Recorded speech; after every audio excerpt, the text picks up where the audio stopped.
어느 교도소에서 있었던 일이라고 해요. 2명의 사형수가 사형 날짜를 기다리며 하루하루를 보내고 있었습니다.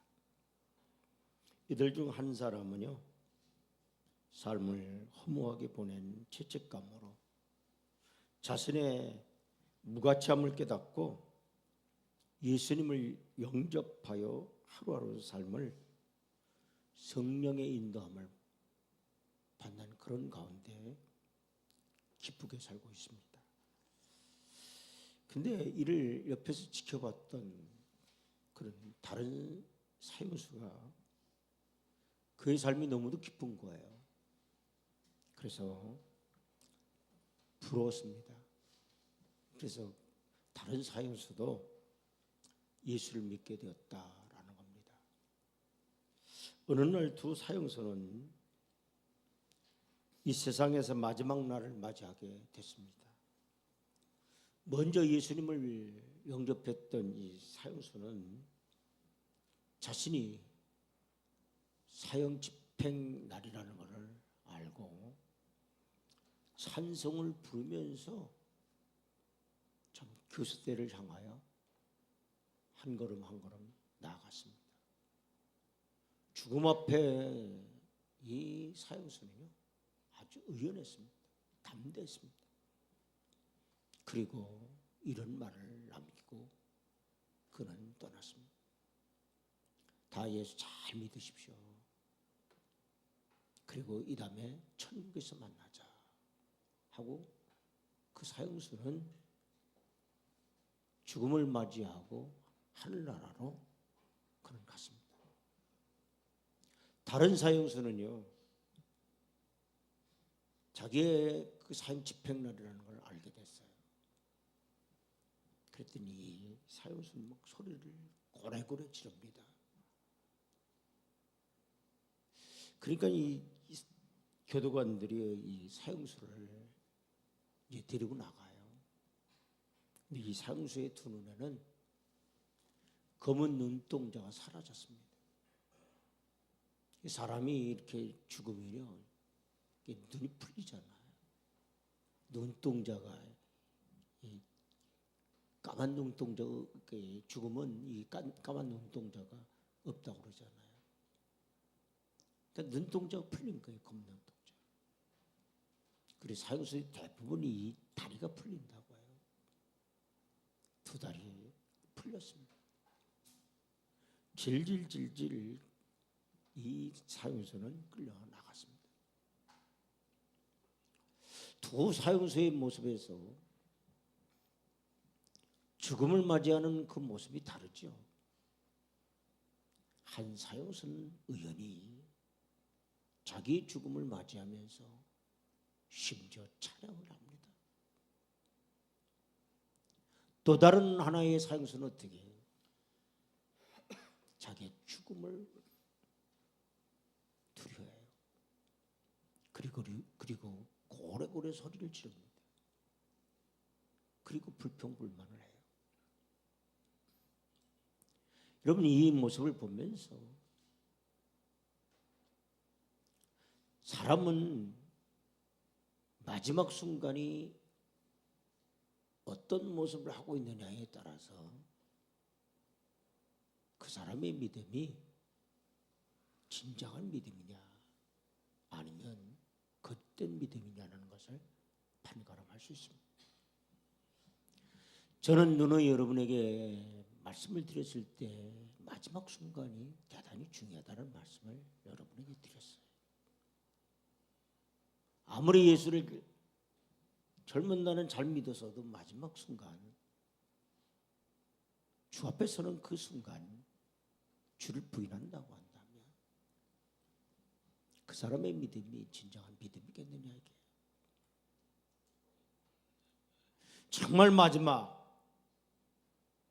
또한 고난을 당했을 때, 어려움을 겪었을 때의 그 사람의 믿음의 그 태도를 보면 그 사람의 믿음이 진정한 믿음이었는가 아니면 거짓된 믿음이었는가를 판가름 그럼 할 수 있다라는 얘기입니다. 오늘 본문 말씀은요, 이 사실을 우리에게 잘 알려주고 있어요. 12 제자 말고 예수님을 쫓아다녔던 사람들이 많았죠. 오늘 엠마오로 가는 두 제자의 이야기가 소개되고 있습니다. 이 엠마오로 내려가는 두 제자는 예수님의 12 제자 가운데 속해 있지는 않았습니다. 그러나 이들은 예수님을 사랑했던 사람들이었고 또한 예수님을 쫓았던 사람들이었습니다. 이들은 예수님이 행하신 기적들을 많이 봤어요. 대표적으로 오병이어의 기적을 그들이 봤을 것이고 문둥병자가 고침받는 것도 봤을 것입니다. 그리고 죽은 나사로가 살아난 것도 보았습니다. 그렇게 그들의 자신들의 그 생활을 다 버리고 예수님을 쫓았던 것이고 21절 말씀처럼 예수님을 어떻게 생각했느냐? 따라서 이스라엘을 구원할 자, 속량할 자라고 그는 잔뜩 기대를 가졌습니다. 그런데 그들의 생각과는 다르게 예수님은 아무 저항 없이 십자가에 매달려 죽으셨고 죽은 뒤 또 3일 만에 다시 살아났다는 소문을 들었습니다. 소문만 듣고는 이해할 수도 없고 믿을 수가 없는 거예요. 그래서 이 두 제자는 예루살렘에서 엠마오로 발걸음을 향하게 되었습니다. 오늘 말씀을 이해하기 위해 두 가지 문제를 풀어야 합니다. 첫째는 왜 함께 걸어가시는 예수님을 그 두 제자는 보지 못했는가 말이에요. 같이 예수님과 같이 발걸음을 맞춰서 걸어갔어요. 예수님과 같이 이야기를 나눴습니다. 그런데 그들은 예수님인지를 알지 못했다라는 거예요. 부활하신 예수님 전혀 그들은 알지 못했습니다. 상상도 못했겠죠. 이들은 예수는 이미 죽은 것으로 생각했기 때문이라는 거예요. 둘째는 예수님을 따르던 사람들이 예수님이 다시 살아났다는 소식을 듣고 왜 예루살렘을 떠났는가 말이에요. 적어도 여러분 생각해보세요. 예수님이 다시 살아났다는 이야기를 들었을 때 대부분 어떤 생각을 가져요? 확인할 거 아니에요. 정말 예수님이 다시 사셨다라고 지금 이런 이야기가 나왔는데 얼마나 궁금해요. 그런데 그들은 예루살렘을 떠나 엠마오로 가고 있었다는 얘기입니다. 이 두 가지 문제에 대한 답은 하나로 말씀드릴 수 있는데 영적 무지입니다. 이 두 가지 문제는 지금 엠마오로 가고 있는 이 두 제자의 영적 무지가 얼마나 심각했었는가를 보여주고 있는 거예요. 그들의 눈이 어두웠다라는 거예요. 영적으로 어두웠습니다. 저기 두 제자는 육신적으로 예수님이 구원자라고 말을 하면서 따랐지만 그것은 자신들이 만들어 놓은 구원자였을 뿐이지 하나님과는 아무 상관도 없는 믿음이었다는 얘기입니다. 그렇기 때문에 자기가 만든 구원자가 죽었다는 것에 대한 실망감, 인간적으로는 도저히 받아들일 수 없는 또 부활의 사건을 들었을 때 그들은 혼란스러웠어요. 그리고 그 자리를 떠나게 됐다는 사실입니다. 사랑하는 성도 여러분, 여러분이 정말 사랑했던 남편이나 아내나 자녀가 만약에 죽었다고 가정을 해봅시다. 헛소문일지라도 죽었던 사람이 다시 살아났다고 가정한다면 여러분은 그 소문을 무시하겠습니까? 아니면 직접 눈으로 확인을 하겠습니까? 이 두 제자는 위기 속에서, 즉 고난과 역경 순간에 아무런 소망과 희망이 없다는 순간에 자신들의 믿음이 없음을 우리에게 보여주고 있다는 사실입니다. 그리고 더욱 안타까운 것은 자신들의 믿음이 없다는 사실조차도 모른다라는 거예요. 오늘 본문 18절 말씀을 보시면 무슨 얘기를 하느냐? 예수가 다시 살아났다는 이야기를 하는데 이게 무슨 얘기를 하느냐 말이야. 도저히 믿을 수 없는 이야기들을 하고 있다는 말이에요.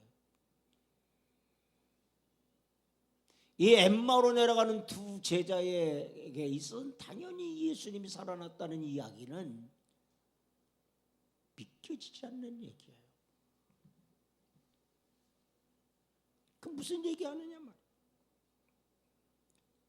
그 예수님의 그 질문에 대해서 이들은 오히려 예루살렘에서 일어난 일을 어찌 당신만 모르고 있느냐 말이야. 사흘 전에 예루살렘에서 어떤 일들이 있었느냐 말이야. 그걸 당신만 모르냐 말이야.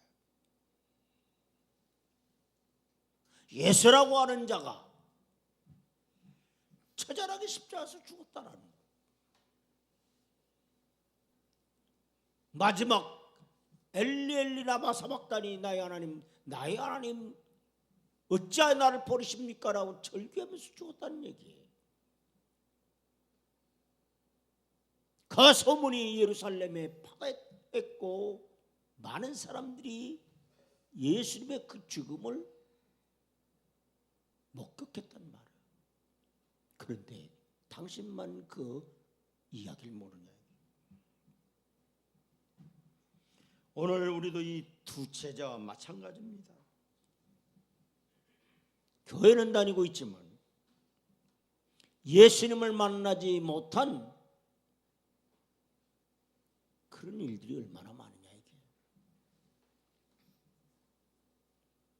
믿는다고 하지만 자신이 만들어 놓은 예수를 믿는 사람들이 어쩌면 많습니다. 평온할 때는요. 그리고 자신이 계획한 대로 잘 일들이 풀려나갈 때에는 자신의 믿음이 좋게 그런 것이라고 생각을 해요. 그리고 예수 믿기를 정말 잘했다라고 생각을 합니다. 그러다가 교회가 위기에 닥친다 하면 또는 생활에 어려움이 닥쳐오면 불평과 불만을 털어놓습니다. 그리고 그 자리를 떠나 버려요. 엠마오로 가는 두 제자와 하나도 다를 것이 없습니다. 그렇다면 여러분 진정한 믿음이 있는지 없는지 그럼 어떻게 할 수 있는가? 여러분이 정말 믿음이 있느냐 없느냐 그럼 어떻게 하느냐? 첫째는요. 따라서 내가 성경을 믿느냐 지금 하나님 말씀을 믿느냐 그걸 보면 믿음이 있는지 없는지를 알 수 있다는 거예요. 25절과 27절에 예수님은 제자들에게 자신에 대해 말씀을 하셔요. 그런데 중요한 것은 이 예수님이 뭘 가지고 말씀을 했느냐? 성경을 가지고 말씀을 하셨다는 거예요. 25절부터 27절까지 한번 봅니다. 다 같이 봉독합니다. 이르시되 미련하고 선지자들이 말한 모든 것을 마음에 더디 믿는 자들이요 그리스도가 이런 고난을 받고 자기의 영광을 들어가야 할 것이 아니냐 하시고 이에 모세와 모든 선지자의 글로 시작하여 모든 성경에 쓴 바 자기에 관한 것을 자세히 설명하시니라. 예수님은 그분 자체가 말씀이셔. 설명할 필요가 없으신 분이에요. 그냥 제자들에게 내가 바로 그 예수다 라고 말하셔도 그들은 예수님을 알아볼 수 있었을 것입니다. 그러나 예수님께서는 말씀의 권위를 무시하지 않았어요. 기록된 말씀을 예수님 스스로 인정하셨고 믿으셨으며 말씀대로 자신의 삶을 전적으로 이끌어 가셨습니다. 그러므로 성경을 믿는다라는 것은 단순히 지적인 동의만을 의미하는 것은 아닙니다. 지적인 동의는 거짓으로도 할 수 있어요. 말로만 하면 되기 때문이죠. 성경을 믿는 것은 따라서 성경대로 삶을 산다. 성경을 믿는다라는 건요, 하나님의 말씀대로 어떻게 한다라는 거예요? 산다라는 거예요. 내가 하나님의 말씀을 믿는다 하면요, 그 말씀대로 사는 거예요. 결국 무슨 얘기예요? 하나님 말씀에 순종하는 삶을 산다라는 거예요. 여러분, 성경을 믿게 되면 자연히 성령에 의해서 성경대로 사라지게 되기 때문에 행위를 강조하기 위해 드리는 말씀이 아니에요. 행위만을 강조하는 것은 성경적 믿음이 아닌 겁니다. 마태복음 25장 31절부터 46절에 예수님께서 마지막 날에 양과 염소를 이렇게 구분하는 그런 말씀이 나와요. 오른편에 있는 자는 양이고 왼편에 있는 자는 염소라고 했어요. 근데 오른편에 있는 자를 칭찬을 하셨는데 뭐라고 칭찬을 했느냐? 내가 줄일 때 너희가 먹을 걸 주었고 뭐 할 때요? 목마를 때 뭐 하겠다? 마시겠다라는 거예요. 나그네 됐을 때 어떻게 했다라는 거예요? 영접을 했고 벗었을 때 옷을 입혔고 병 들었을 때 돌아보았고 옥에 갇혔을 때 와서 보았느니라. 오른편에 있는 자가 언제 주님 주실 때 우리가 먹을 걸 주었고 목마를 때 마실 걸 주었고 또한 나그네 됐을 때 영접했고 벗었을 때 옷을 입혔고 병 들었을 때 돌아봤습니까? 이렇게 묻는단 말이에요. 그때 예수님이 이렇게 말씀해요. 따라서 이 소자에게 한 것이 곧 누구에게 한 거다? 내게 한 거다. 그러면서 구체적으로 칭찬을 하셔요. 그런데 의인들의 대답은 뭐라고 대답을 합니까? 자신들이 언제 그렇게 했느냐는 거예요. 자신들의 행위에는 관심이 없는 겁니다. 당연한 일이기 때문에 그것은 자랑거리가 되지 못해요. 또한 자신 내세울 의도도 되지 못한다라는 겁니다. 의인은 바로 이런 거예요. 자기의 의를 드러내지 않습니다. 내가 이렇게 했습니다. 그렇게 하지 않아요.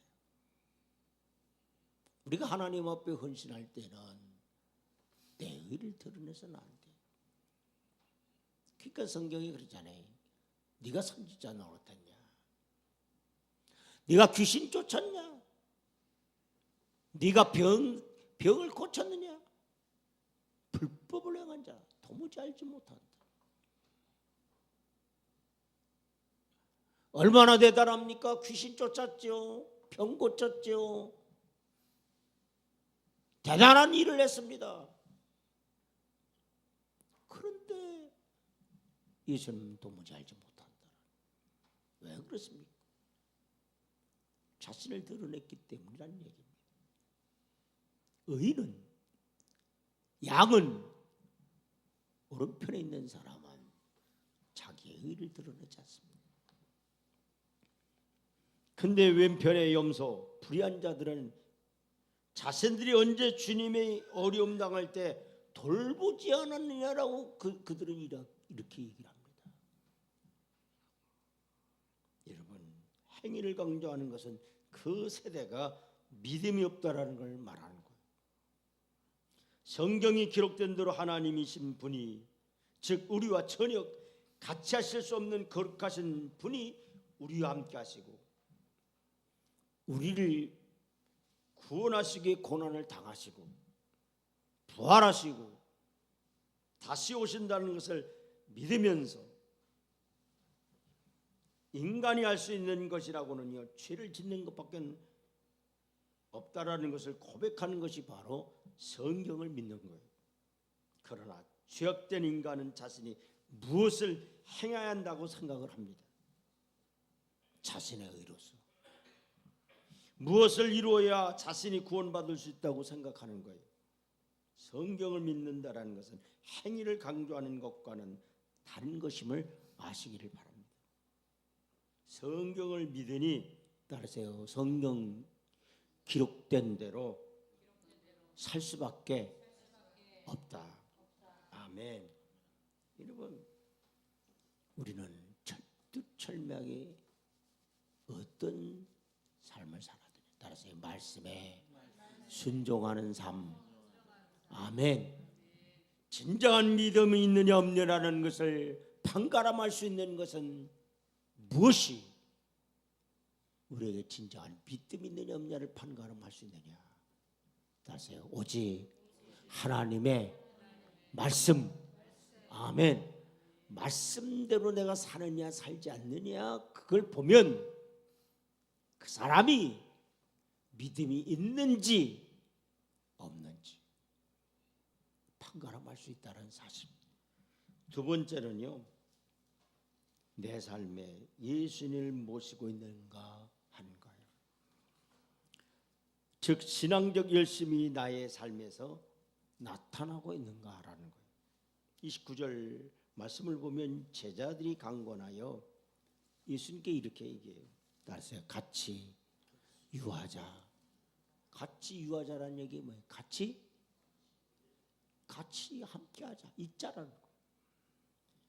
자신들의 삶의 자리로 모시고자 하는 거예요.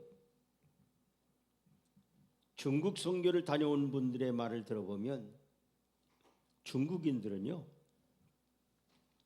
예배 시간 2시간 전부터 예배당에 모인다고 해요. 그러니까 중국 사람들이요, 우리보다 더 신앙이 좋아요. 2시간 전부터 그들은 예배당에 모인대요. 말씀 듣는 것을 사모하여 그렇게 일찍들 모이는 겁니다. 우리에게도 그런 때들이 있었죠.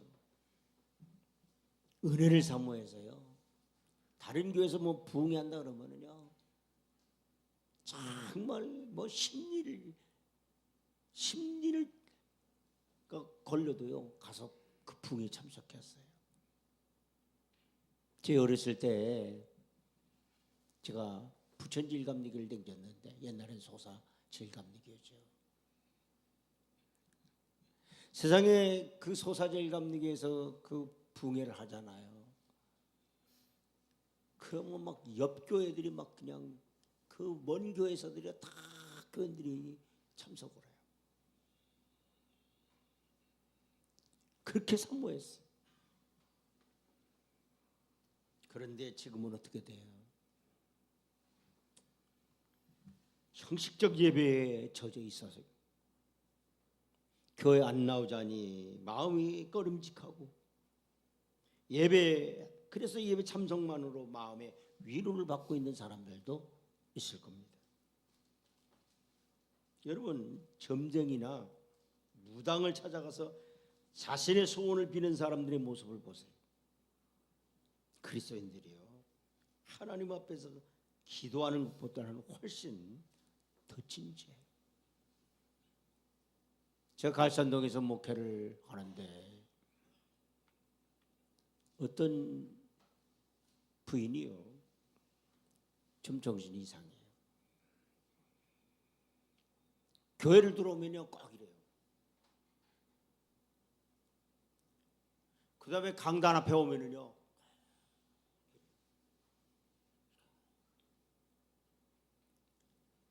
얼마나 진지하게 해야 하는지요. 그분은 우상을 섬기던 사람이에요. 하나님 앞에 나오는데요 우상을 섬겼을 때의 모습처럼요 하나님 앞에 그렇게 그가 하나님 성전에 나와요.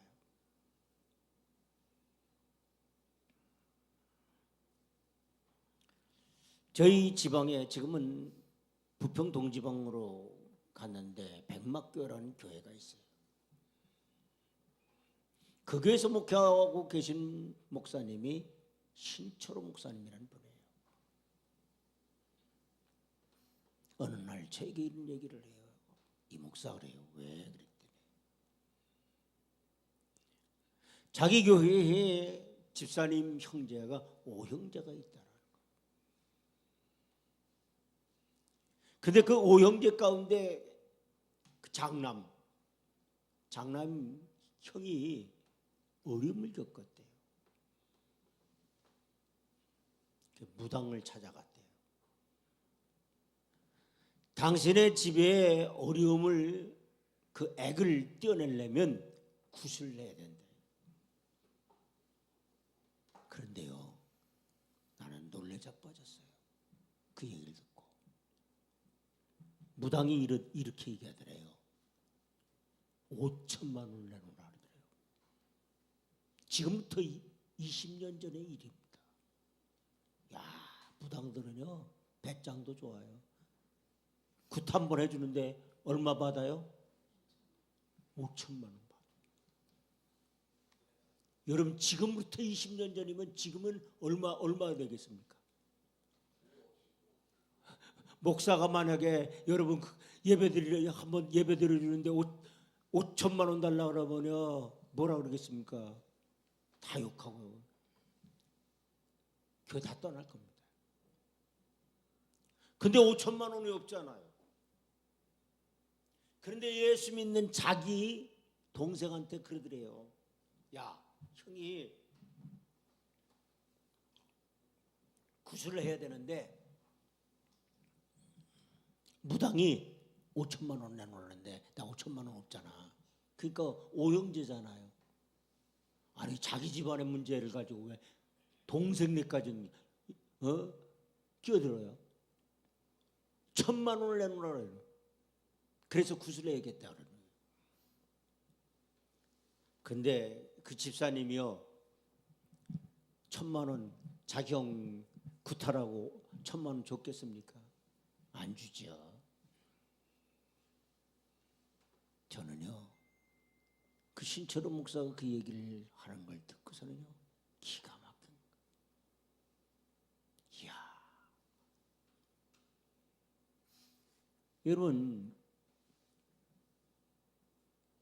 예수 안 믿는 사람들은요 무당 말을 엄청나게 무섭게 생각합니다. 이사도 제대로 못해요. 그래서 손 없는 날만 이사하잖아요. 그걸 신앙이라고 얘기합니까? 아니죠. 우리는 뭐라고 얘기해요? 미신이라고 그렇게 얘기를 합니다. 우리에게는 이런 열심이 없다라는 거예요. 어쩌면 우상을 섬기는 사람들보다 우리가 열정이 없어요. 열심이 없어요. 참 하나님이잖아요. 우리가 섬기는 하나님.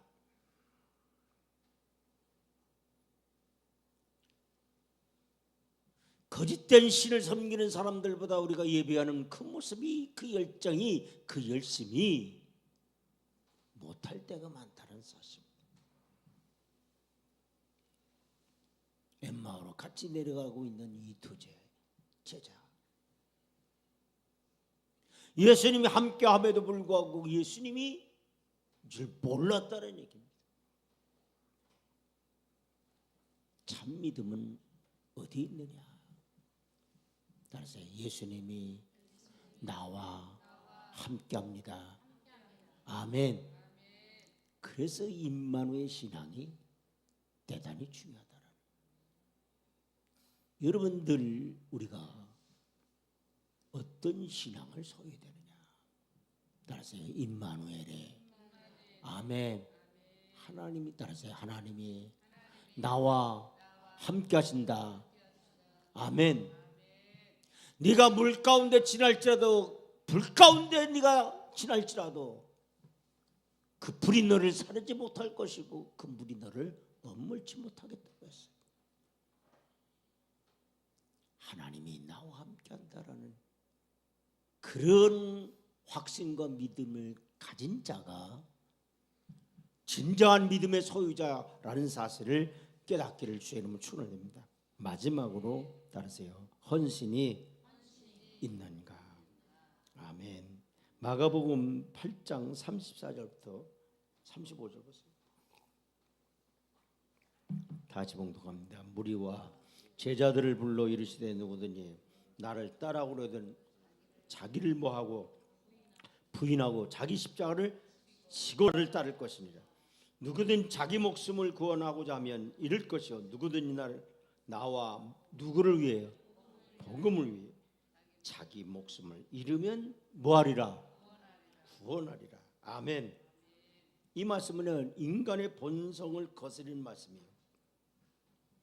사람들은 성공하기 위해서 남을 이겨야 한다고 생각을 해요. 그러나 주님은 이렇게 얘기해요. 따라서 섬기라. 뭐 하라고요? 섬기라는 거예요. 내가 살아나기 위해서 남을 죽여야 돼요. 그러나 주님은 나보고 죽으라고 이렇게 얘기해요. 이것이 바로 헌신이에요. 그러나 이 헌신은 우리의 죄된 속성 때문에 우리 스스로는 할 수가 없어요. 왜 교회 봉사를 하다가 불평들이 나오고 원망이 나오고 교회를 떠나려고 합니까? 그것은 자기 자신의 힘으로 헌신한다고 생각을 했기 때문이에요. 그리고 자신이 하는 일을 인정받고 싶은 마음 때문이에요. 여러분, 성령께서 주시는 힘으로 헌신하기를 바랍니다. 그래야 힘들지가 않아요. 주님이 책임져 주시기 때문에 자신을 죽이는 연습을 하십시오.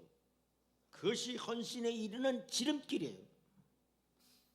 때문에 사도 바울은 이렇게 고백을 해요. 따라서 나는 날마다 죽노라. 아멘. 그러한 고백이 매일 있었기에 그 많은 은사와 능력을 가지고도 사도 바울은 교만하지 않았던 겁니다. 자신의 삶의 자리에서 주님께서 맡겨주신 일에 헌신하시기를 바랍니다. 따라서 복음을 위해서, 주를 위해서, 아멘. 그럼 복음을 위해서, 주를 위해 헌신하기를 주의 이름으로 축원을 드립니다. 오늘 본문 30절부터 33절 보세요. 다 같이 봉송합니다. 떡을 가지사 축사하시고 떼어 그들에게 주시니 그들의 눈이 밝아져 그인 줄 알아보더니 예수는 그들에게 보이지 아니하시는지라. 그들이 서로 말하되 길에서 우리에게 말씀하시고 우리에게 성경을 풀어주실 때 우리 속에서 마음이 뜨겁지 아니하더냐 하고 곧 그때로 일어나 예루살렘으로 돌아갔다. 성경이 이렇게 말하고 있어요. 여기 떡은 뭘 얘기하는 거예요? 헌신을 상징하는 겁니다. 예수님은 최후의 만찬에서 떡을 떼어주심으로 하나님을 향한 당신의 헌신을 상징적으로 나타내 보셨어요. 이 떡을 받을 때 주님의 헌신에 동참할 때 진정한 믿음의 있음이 입증이 되는 거예요. 여러분, 진정으로 여러분이 믿음이 있다고 한다면 다시 주를 위해 아멘 헌신한다니까요. 주를 위해 모든 걸 내는 내 시간과 내 몸과 내 물질도 헌신하게 되는 거예요. 여러분, 순교가 그리 쉬운 게 아니잖아. 우리의 믿음의 모든 선조들 가운데 주님을 뜨겁게 사랑했기 때문에 그들의 몸을 내놨어요. 주를 위해 자신의 생명을 내놨다라는 것. 믿음 있는 자만이 헌신할 수 있는 것. 제가 작년에 아브라함에 대한 말씀을 한 10여 주간 여러분에게 증거한 적이 있습니다. 아브라함이 독자 이삭을 모리아 산상에 가서 바칩니다. 그때 하나님이 이렇게 말씀하세요. 이렇게 다르세요. 이제야 네가 나를 경외하는 줄 알았다. 하나님이요 아브라함을 인정하셨어요. 이야, 네 독자 이삭을 아끼지 않고 내게 바치는 것을 보니까 진짜 네가 진짜 백이구나 말이야. 진짜 믿음 있구나. 네가 나를 사랑하는구나. 내가 진정 믿음 있는가 없는가를 무엇으로 우리가 볼 수 있겠는가요? 주를 위해 내가 헌신하고 있는가를 볼 때 하나님이 우리의 믿음을 평가